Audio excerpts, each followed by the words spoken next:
Elena walked briskly through the crowded streets of Barcelona, her uneven breathing reflecting the tension she felt inside. The day had been a whirlwind of frantic meetings and discussions, trying to come up with new ideas to raise awareness about climate change.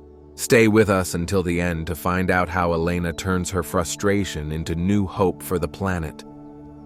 Every word she spoke seemed to vanish into the air like smoke, and the frustration grew inside her.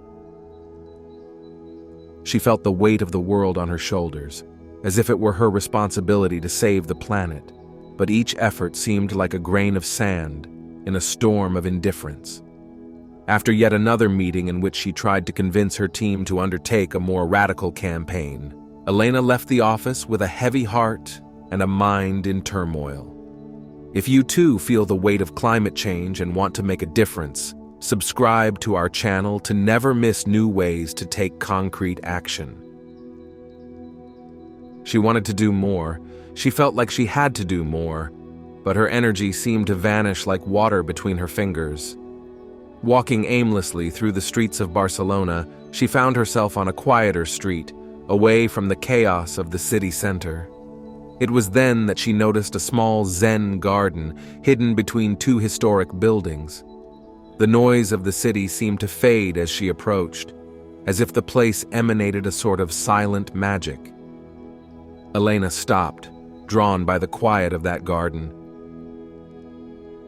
She sat on a wooden bench and closed her eyes, listening to the gentle sound of water flowing in a small fountain and the rustling of leaves in the wind. A sense of peace enveloped her, as if the place was embracing her.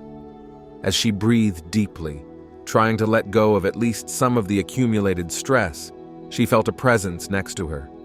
She opened her eyes and saw an older man with calm eyes and a kind smile.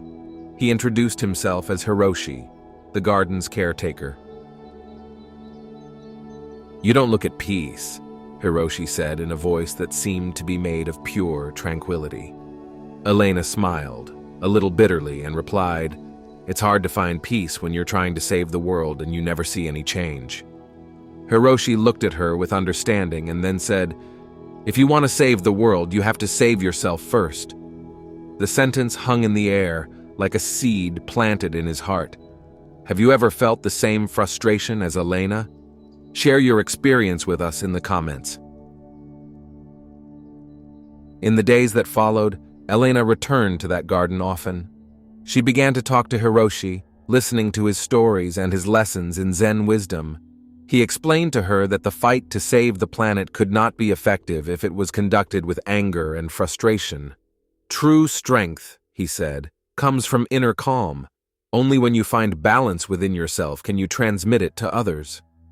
Elena, accustomed to filling every minute with actions and decisions, found it difficult to understand how meditation could be a tool to change the world.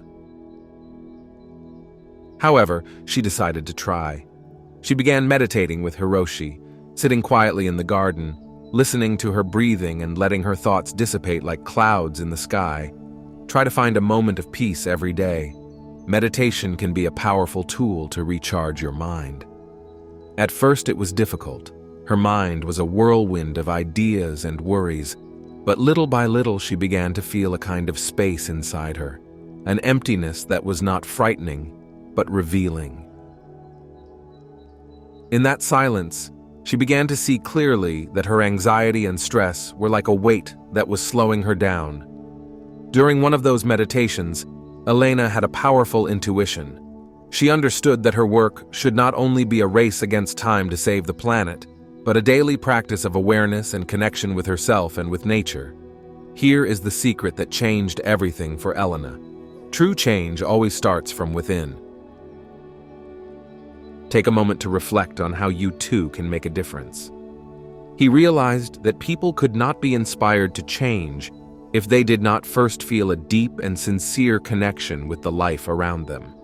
He felt that the true environmental revolution had to start from an internal change, from the ability to see the beauty and sacredness of the planet in every small daily gesture. Reborn from this awareness, Elena decided to propose to her team a new approach to the NGO's campaign. She didn't want to just talk about data and statistics, but she wanted to involve people in a mindfulness practice, inviting them to connect with nature in a personal and intimate way. "We can't ask people to save what they don't feel they love," she told her team. "We have to make them fall in love with the world around them again."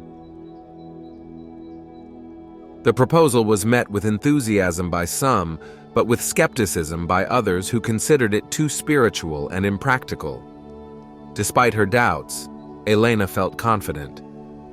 She kept returning to the Zen garden, where Hiroshi guided her with breathing exercises and awareness that helped her stay centered.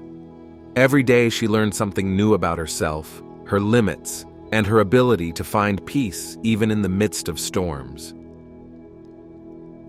During a meditation session, Hiroshi told her a story. "Once upon a time, there was a man who tried to stop a storm with the strength of his hands," he said. "But all he got was to be blown away by the wind. One day, he realized that he couldn't stop the storm, but he could learn to walk through it without fear. And so he did." Elena listened to those words and realized that her fight for change had to be like that of the man in the story. Not a battle against the storm, but a path of awareness through it. Over time, Elena's new campaign began to bear fruit.